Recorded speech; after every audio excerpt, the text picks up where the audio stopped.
Il y a une fois, vous avez déclaré que vous avez 2 licences en droit. C'est vrai? Ben oui. Comment vous faites pour avoir 2 licences en droit dans le même établissement et la même université? Ben, écoutez, il y a des gens qui ont 3 licences. Non, c'est interdit par la loi. Il est même interdit de recomposer une unité de valeur qu'on a déjà validée. Il est interdit d'avoir la même licence 2 fois dans la même institution et la même université. Rodi Tongde, vous êtes juriste quelque part quand même? Non, moi je suis pas juriste. Je suis juste curieux. Je suis juste curieux. Il est interdit au Cameroun d'avoir dans la même université, le même établissement, la même licence dans le même intitulé. Ok. Je me suis inscrit à l'université de Yaoundé 2, d'abord pour faire droit privé. J'ai d'abord fait des études de droit privé, jusqu'à la licence. Comme vous les avez faites à Douala avant de faire sciences politiques. À Yaoundé 2. Je n'ai pas fait sciences politiques à Douala. C'est ce qu'il a dit. Je voulais juste préciser que vous êtes l'un des rares juristes privatistes à avoir fait sciences politiques. J'ai un master en droit des affaires. Droit privé des affaires. Je précise encore que vous êtes, et c'est tout à votre honneur, l'un des rares juristes, mais ce n'est pas interdit, qui a fait droit privé et qui miraculeusement fait par la suite sciences politiques. Non, non, vous ne comprenez rien du tout. Non, ce n'est pas une affaire personnelle entre Cabral et vous. S'il vous plaît, il faudrait éclairer l'opinion publique. Si vous permettez. Sur votre licence? D'accord, j'éclaire juste l'opinion. Mais c'est moi qui devais éclairer sur la mienne. S'il vous plaît. Oui. En droit, on a une licence à Douala, comme vous le savez, on a une licence en sciences juridiques et politiques. Rodrigue, vous étiez à Douala aussi. S'il vous plaît, j'ai eu une maîtrise en droit privé des affaires à Douala et je suis revenu avec ma licence en sciences juridiques et politiques. Quand même les gens de gestion et d'histoire faisaient maîtrise en sciences politiques, fait maîtrise en sciences politiques, puis 2A, puis une thèse. Donc, il faudrait qu'on se comprenne très bien. Qu'il nous explique comment, et c'est interdit par la loi, on peut avoir une maîtrise, une licence en droit, 2 licences en droit dans le même établissement et la même institution universitaire. C'est interdit par la loi. J'étais donc en train de vous dire que je salue l'intelligence de M. Nduya, qui est l'un des rares juristes privatistes, qui a une licence de droit privé, qui fait une maîtrise. Je n'ai pas une licence de droit privé, vous ne connaissez pas l'université de droit. Vous avez dit droit des affaires. Il n'y a pas une licence de droit privé à droit. Vous avez dit droit des affaires. Non, j'ai une maîtrise en droit des affaires. Le droit des affaires rentre dans le droit privé. S'il vous plaît, à Douala, on a une licence en sciences juridiques et politiques. Comprenez-moi bien. C'est en maîtrise que vous choisissez. On n'a pas de licence en droit privé à l'université de Douala. Et je suis très écœuré que quelqu'un qui veut être président de la République ne connaisse pas les curricula dans les universités. À Tchang, par exemple, à Douala, on délivre une licence en sciences juridiques et politiques. Et vous choisissez. Et à soi, il y a une licence en droit privé et une licence en droit public. Mais il vous est interdit. Donc c'est normal que... Non, vous ne pouvez pas faire une licence... Puisque vous êtes titulaire d'une maîtrise en droit des affaires, qu'on pense que vous êtes titulaire d'une maîtrise en droit privé. Non, ne vous embrouillez pas. Je n'ai pas une licence en droit privé. J'ai une licence en sciences juridiques et politiques. D'accord. Mais revenons. Comment est-ce qu'il a fait, alors que c'est interdit par la loi pour avoir 2 licences dans un... Vous aurez tous noté l'évolution entre licence en droit des affaires et licence en sciences juridiques et politiques. Mais il y a qu'à Douala que ça se fait justement. Ah, vous ne le Je savez ne pas. maîtrise pas l'université. Et il y a Tchang également. Peut-on avancer dans ce débat? Mais il y a quand même dans ce studio qu'on évolue de droit des affaires à sciences juridiques et politiques. Mais j'étais donc en train de vous dire que j'ai fait ma licence de droit privé. Et quand je l'ai achevée, je me suis rendu compte que ce n'était pas ma vocation. Parce qu'à l'université de Yaoundé 2, et qu'on permette donc, quand on vient de Douala, qu'on puisse prendre des notes comme on le faisait tout à l'heure quand on parle de soi, où on est venu que pour faire sciences politiques, à partir de la 2e année, vous choisissiez. Donc quand j'ai achevé, je suis donc revenu choisir droit public et j'ai fait mon cursus jusqu'aujourd'hui. D'accord. Les enseignants qui nous écoutent vont trancher. Voilà. Je reviens sur une autre chose. Vous avez dit tout à l'heure que vous soutenez les doctorats professionnels. Est-ce que vous savez que, voici le texte de loi, l'arrêté 99/081 du MINUSUP du 23 décembre 1999 qui organise le cycle doctoral au Cameroun et qui ne prévoit nullement le doctorat professionnel. Vous voulez être président de la République. Que ce soit le professeur Magloire Ondoa, que ce soit le professeur Minkwache, et plus encore au niveau de l'enseignement supérieur, le professeur Jacques Famindongo, ils ont reconnu qu'il y a juste un projet de loi qui est déposé au niveau de la primature pour entériner l'existence des doctorats professionnels. Quelqu'un qui veut être président de la République, est-ce qu'il est normal, parce que vous étiez l'un des défenseurs et des communicateurs du doctorat professionnel, vous l'avez encore défendu tout à l'heure, est-ce qu'il est normal de mettre sur pied des cycles professionnels qui n'ont aucune base juridique selon vous? Je peux répondre? Oui. Ok. Je peux comprendre que c'est lorsqu'on est président ou qu'on a vocation à être président que l'on sait qu'un pays ne se limite pas à ses frontières. Il peut appartenir aussi à un ensemble sous-régional et un ensemble régional. Et c'est pour ça que moi je sais que ce que vous ne savez pas, c'est que le 11 février 2005, il y a eu une directive CEMAC. Et cette directive CEMAC a donc institué le LMD. Et qu'en réalité, le texte qui est illégal, c'est celui qu'on doit réviser, celui que vous brandissez. On doit réviser. Vous êtes publiciste. Il y a ce qu'on appelle l'internalisation des textes. Est-ce que ce texte de la CEMAC a déjà été internalisé au Cameroun? Ok. Je peux continuer maintenant? Ok. Est-ce que ça a déjà été internalisé? Je disais donc que le processus d'incorporation de la directive CEMAC est en cours. Donc il n'y a pas de base juridique. Et que ce n'est pas parce qu'un texte ne prévoit pas une chose qu'il interdit la chose. Cool. Qu'il interdit la chose. Le texte que vous venez de brandir, Oui. et j'ai eu la chance de le lire à maintes reprises, c'est pour ça que je vous le renvoie, et que si vous lisez la note de présentation du doctorat professionnel, ce texte est cité, mais vous n'êtes pas allé jusque-là, parce que nous sommes dans Quel est le fondement juridique du doctorat professionnel? Le fondement juridique, c'est la directive CEMAC. Faux. Nous sommes dans Faux le système... et faux. Nous sommes dans... Au plan national, il n'y a aucune base juridique. La raison pour laquelle il y a un projet de texte à la primature. Si la circulaire CEMAC résolvait le problème, on n'aurait pas un projet de texte à la primature. C'est clair, ça apparaît. Oui, c'est clair.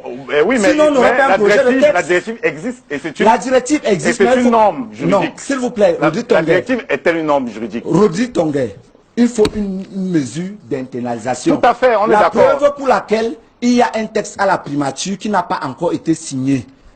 Tant que ce texte n'en est pas signé, le doctorat professionnel n'a aucune base légale. En tout cas, peut-être pour l'opinion, pour le public vraiment. Est-ce que je suis obligé d'intervenir. Pour les téléspectateurs, je voudrais dire, pour ce doctorat, j'espère qu'on va refermer le chapitre. Non, mais parce que c'est un débat d'école. Si on ferme le chapitre, monsieur Tonguet, je voulais restituer une information, simplement, Cabral, quand vous avez écouté les embrouilles, s'il vous plaît, écoutez maintenant, je vais vous donner la parole tout de suite après. Je voudrais indiquer que le professeur Soso, qui est le président des institutions universitaires des recteurs, oui, le président des institutions universitaires au Cameroun, a clairement dit que le doctorat professionnel n'était pas bienvenu au Cameroun. Il avait tous les recteurs devant lui, avait mis le ministre de l'enseignement supérieur un peu en minorité qui voulait faire passer cela. Il avait cité le doctorat professionnel comme étant un exemple ailleurs, mais les mécanismes n'étaient pas réunis. Les conditions n'étaient pas réunies pour un doctorat professionnel au Cameroun. Je voudrais que ce soit dit et qu'on débatte sur autre chose. Oui, mais monsieur Tonga, c'est quand même bizarre. Oui. J'espère que vous savez très bien que le recteur Soso, en lui disant, avait déjà institué des doctorats professionnels à Yaoundé. J'espère que ça c'est ce qu'il a dit. Mais on n'en sortira pas, Cabral. On n'en sortira pas. C'est compliqué avec vous. Oui. À moins que vous soyez complice de l'abrutissement général. Non. Je suis donc en train de vous simplement. Permettez-moi donc de vous dire que si ce que M. Njoya Moussa dit est vrai, ça veut dire que tout le système LMD qui est en vigueur au Cameroun depuis 2008 est illégal. Ça veut dire que toutes les licences professionnelles, tous les masters professionnels, parce que c'est sur le fondement de la directive CEMAC que toutes les universités se sont mises à jour sur le LMD. Et le LMD, c'est licence, master, mais c'est pas possible. Le LMD, c'est licence, master, doctorat. Nous avons le candidat. Sur le fondement de la directive CEMAC, on a lancé les licences. Sur le fondement de la directive CEMAC, on a lancé les masters. Sur le fondement de la directive CEMAC, il est logique de lancer le doctorat. D'accord, on évolue. Bon, vous déclarez être le candidat des jeunes. Et l'un de vos mérites, c'est d'être jeune. Et vous présentez d'abord comme ou bien on vous présente comme le Macron camerounais. Mais ce qui est bizarre, à chaque fois que les jeunes se sont retrouvés en difficulté, vous vous êtes retrouvés du côté des vieux. Je ne reviens pas sur les affaires de la grève de 2004-2005, que tout le monde connaît à Yaoundé 2. Mais en 2014, les leaders de la DEC, Charles Barthélemy et Batum, sont arrêtés parce que le professeur Maurice Aurélien, ce dont on parlait tout à l'heure, institue une somme spéciale de 5 000 francs pour la carte d'étudiant. Ces leaders de la DEC s'opposent. Ils sont arrêtés, enfermés, suspendus. L'un à l'école normale supérieure et l'autre à l'école nationale polytechnique de Yaoundé. Sur les antennes d'Amplitude FM, avec certains de vos amis, vous avez soutenu et dit que le recteur avait raison de les faire arrêter, enfermer et de les suspendre au nom de la police administrative. Deuxième fois, David Eboutou et Patrice Sapak sont arrêtés pour leurs histoires dans une chaîne concurrente ici. Et vous passez sur cette chaîne-là, alors que vous étiez consultant également sur cette chaîne comme eux, vous soutenez qu'on avait raison de les arrêter et qu'ils étaient coupables, vous faisiez confiance à la justice. Plus tard, ils sont déclarés non coupables pour les faits de falsification en écriture privée et tentative de chantage, escroquerie et bien d'autres. On a dû, pour les condamner, invoquer comme cela chantage par voie de... On ne va pas juger la justice. Bref, on ne juge pas la justice.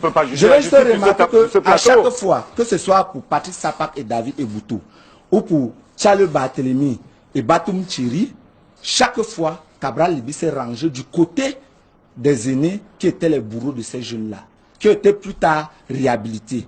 Vous pensez que vous êtes le candidat des jeunes avec ce genre de comportement? Je peux répondre? Je préfère m'adresser à vous maintenant.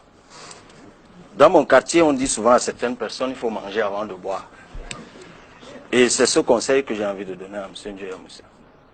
Jamais, sur une radio, je n'ai parlé de l'affaire. Les gens ont vu nos échanges Facebook. Hein? Ah, maintenant, ce n'est plus radio, c'est Facebook. Oui, les gens ont vu nos échanges Facebook. Il faut manger avant de boire. S'il vous plaît, les gens ont vu nos échanges Facebook. Permettons à Cabral de répondre. Je n'ai jamais parlé de cette affaire sur aucune radio. En revanche, j'ai soutenu la position prise sur une radio par M. Richard Macon. La position de Richard Macon, c'était celle-ci. Le recteur d'université exerce la police administrative dans l'université dont il a la charge. Et sur le fondement de ce droit que lui confèrent les textes de l'université, et je suis heureux que celui qui vient d'en faire l'apologie est maintenant celui qui est en train de les remettre en cause, en tout cas leur application en cause. C'est pour ça que je dis aux gens de boire ou de manger avant de boire. C'est ce que j'ai dit, que le recteur avait le droit d'exercer la police administrative. Une fois que tu as fait cette observation juridique, tu ne légitimes pas l'arrestation, puisque derrière, j'ai bien dit que les revendications de ces étudiants devaient être prises en compte. Vous ne l'avez jamais dit. Ça, c'est d'un. De deux. De deux. Est-ce qu'on peut... Maintenant, sur l'affaire Sapak, il répond. Oui. Mais sur l'affaire Sapak, une fois encore, ceux qui nous regardent sont témoins. Toutes les émissions que j'ai faites sur la chaîne Vision 4 sont sur YouTube.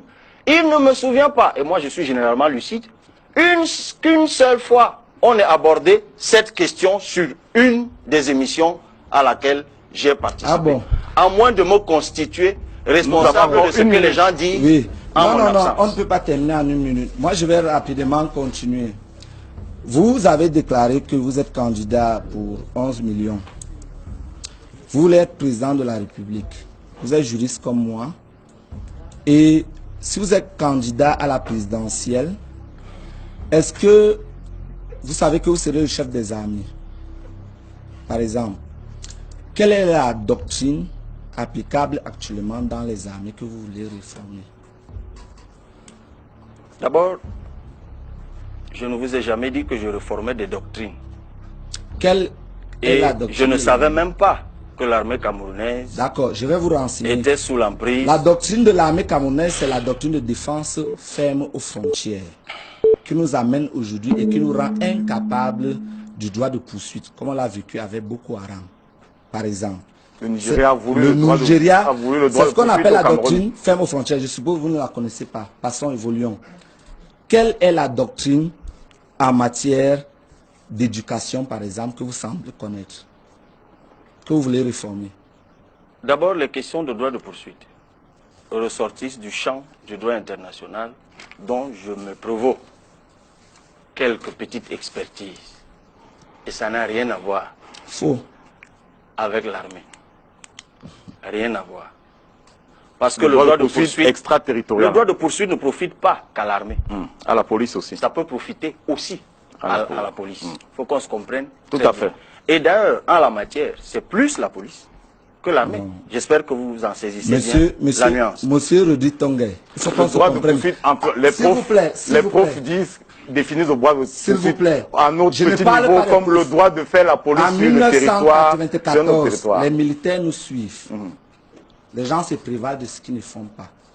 Les militaires nous suivent. En 1994, dans le cadre de la guerre contre Bakassi, nous avons développé et déposé au niveau des Nations Unies un concept de défense nationale qui remplaçait celui de la défense populaire, qui est celui de la défense ferme aux frontières. Ça veut dire que le Cameroun s'interdit, sauf sous l'égide des Nations Unies, d'intervenir au-delà de ses frontières. C'est déposé aux Nations Unies. Monsieur l'internationaliste très lucide. Le Cameroun a même formulé la demande auprès le Nigeria a formulé la demande auprès du Cameroun sans avoir de succès. Oui. D'accord. Et le Cameroun s'est interdit de cela. Oui, Monsieur tout à fait. l'international très lucide. Alors, évoluons. Au niveau de l'éducation, la doctrine, c'est celui de la démocratisation. C'est pour ça que quand vous lisez, que ce soit la loi d'orientation de l'éducation nationale, que ce soit la loi d'orientation de l'enseignement supérieur, on dit l'État garantit l'accès de l'éducation à tous. Vous comprenez un peu. Et c'est ça qui cause la massification. Monsieur le candidat ne le connaît pas. Non. Au niveau de l'économie, je voudrais qu'il nous explique rapidement votre programme au niveau de l'économie. Actuellement, je suppose, on fait les constats. C'est facile de dire que Douala n'a pas de route et on n'a pas de route. Est-ce que vous pouvez nous donner le trépied de l'économie camerounaise? Quels sont les 3 principes sur lesquels repose actuellement l'économie camerounaise et que vous voudrez critiquer? D'abord, je ne vous ai jamais dit que je critiquais les principes sur lesquels repose On sortira par là pour le duel. repose l'économie camerounaise, dont ne me demandez pas de répondre à une chose que je n'ai pas dite. En revanche, sur l'éducation, je voudrais quand même rappeler qu'il n'y a pas un seul État au monde qui ne promeut pas l'éducation. Donc, si c'est une particularité de la doctrine camerounaise... Non, la démocratisation, il y a des États qui limitent l'éducation à un certain niveau par rapport à certaines classes. Je veux juste dire, sur le plan de l'économie, le trépied de l'économie camerounaise, c'est quoi? Et vous voulez changer ça comment? On en sort. On sort par là, Mais vraiment. je ne vous ai jamais dit que je changeais les principes de l'économie. D'accord. Donc, ne me demandez pas de dire comment je vais faire une chose que je n'ai pas l'intention de faire. On va nous retirer l'antenne, on va poursuivre l'échange certainement sur notre page Facebook. Il ne pourra pas répondre dans tous les cas. Une seule question. Oui, j'enregistre votre question. Je demande juste que si demain, M. Cabral Libi est nommé par le président Biya, quelle sera sa réaction? J'enregistre la question, je vais la répercuter dans un instant. Merci Joya Moussa d'être passé par ici pour le duel. Malheureusement, nous allons devoir mettre un terme à merci Rodrigue, vous m'accordez juste 15 minutes. Donc pour ce peu de temps, j'aimerais qu'on aille tout droit au but et que nous essayons d'éviter autant que possible des circonvolutions. Alors, pour aller très rapidement, Cabral, lors d'une émission de Jean-Bruno Tagne en août, je crois août ou septembre dernier, vous avez déclaré, entre autres choses, que vous étiez à la base du statut de l'étudiant, ou bien parmi les rédacteurs qui ont conduit au statut de l'étudiant. Et entre autres, vous avez revendiqué de l'amitié de Moi Fonjontou et de Linjombo, chose qu'ils ont contestée. Et Linjombo s'est même fendu d'une déclaration qui est parue dans Mutation pour vous régner toute amitié avec lui. Alors moi, je vous demande, pour le leader politique que vous êtes demain, est-ce que c'est normal de vous attribuer des travaux que vous n'avez pas faits et des amitiés que vous n'avez pas? Parce que ceci, M. Rodi Tongue, est la lettre du recteur Bruno Bekolo du 27 février 2006. Elle est destinée à moi ou à Oui, Cabral? et vous l'allez lui transmettre, qui est la note d'autorisation des activités. J'étais président du comité de rédaction du projet de la charte des droits et devoirs de l'étudiant. C'était le seul comité pilote qui a été institué à l'université après ces fax du ministre de l'enseignement supérieur. que vous devez lui transmettre, c'était le professeur Conchou qui était PCA. Et il y a eu un seul comité de droits et qui a produit, qui a été validé d'abord par le conseil d'administration du 1er décembre 2005. Et voici le seul projet de charte de droits et devoirs de l'étudiant qui a été fait au Cameroun. Sous ma présidence, Joya Moussa, c'est comme vous pouvez le constater, 149 articles pour 11 titres. Vous pouvez lui donner. Nulle part, jamais, au Cameroun, il y a eu un autre comité pour rédiger une charte des droits et devoirs de l'étudiant au Cameroun. Alors j'aimerais que Cabral nous dise où, avec qui et comment il a rédigé un projet de statut de l'étudiant. Vous avez achevé? Oui. Ok. Je vais... C'est vrai que c'est un travail fastidieux, Rodrigue. C'est une lourde paperasse. Nous sommes au service du public. C'est une lourde paperasse. Allons-y rapidement, hein. Nous avons juste 15 minutes. Où, avec qui et quand avez-vous rédigé un projet de statut des droits et devoirs de l'étudiant? Ok. J'ai vu la date qui figure sur la correspondance du recteur Bokolo. C'est 2006. Savez-vous en quelle année? S'il vous plaît, quand, comment et avec qui avez-vous rédigé? S'il vous plaît, j'ai 15 minutes. Oui, on comprend. Oui, mais qu'il aille, qu'il dise que j'ai fait tel jour avec telle personne. il y a des millions de téléspectateurs qui nous Oui. regardent et qui sont Et j'ai avertis. 15 minutes juste. Qui sont avertis, si Cabral veut se dérober, les gens le constateraient. Donc, permettons-lui de répondre. Parce que j'ai d'autres questions là. J'ai plusieurs En autres 2005, le recteur Tabi Manga-Jean, donc un an avant la lettre du professeur Bruno Bokolo Ebé, lance à l'université de Yaoundé 2 le concept de l'étudiant citoyen. Je suis donc à cette date coordonnateur des étudiants de l'université de Yaoundé 2. Et à ce titre, il me charge de lui produire une mouture de la charte des droits et devoirs de l'étudiant, parce qu'il avait lancé le concept de l'étudiant citoyen. Vous avez cette mouture là? Étudiant, mais bien sûr. D'accord, vous allez la produire plus tard parce qu'on doit évoluer. Mais c'est un peu Vous avez dit compliqué avec 2005. vous. C'est un peu 2005. compliqué avec vous. On avance, on avance. Je parle de Cabral. 2005. Vous prévalez des échanges de correspondance avec votre recteur à Douala. On Permettez-moi a de commencé en m'en... 2005. Mais Et voilà maintenant- la correspondance du ministre Moi, qu'il aurait pu lire. Il y a eu un seul comité pilote dans toutes les universités camerounaises qui a été institué par le ministre de l'Enseignement supérieur. Je parle sous le contrôle Jean-Paul Ndia, qui est le CELCOM du ministre, vit encore. Le ministre Famé Ndongo existe encore. Voilà le fax du ministre Famé Ndongo.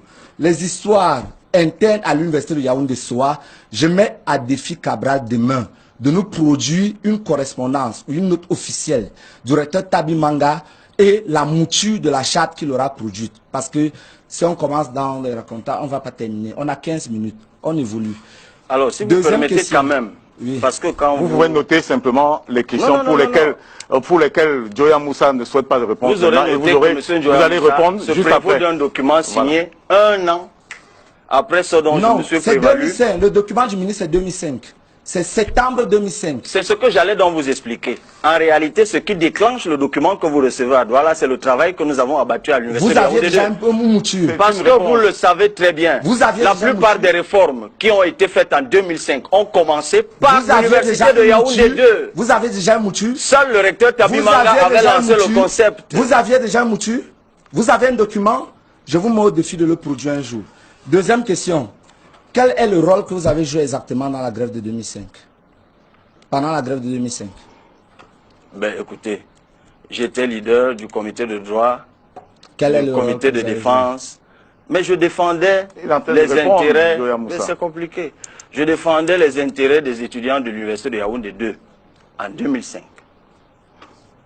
D'accord. Dans le comité de défense des intérêts des étudiants de Yaoundé Vous êtes recruté quand? en 2009 à l'université. Avec Richard Macon. Non. Ils Il sont est- recrutés quand?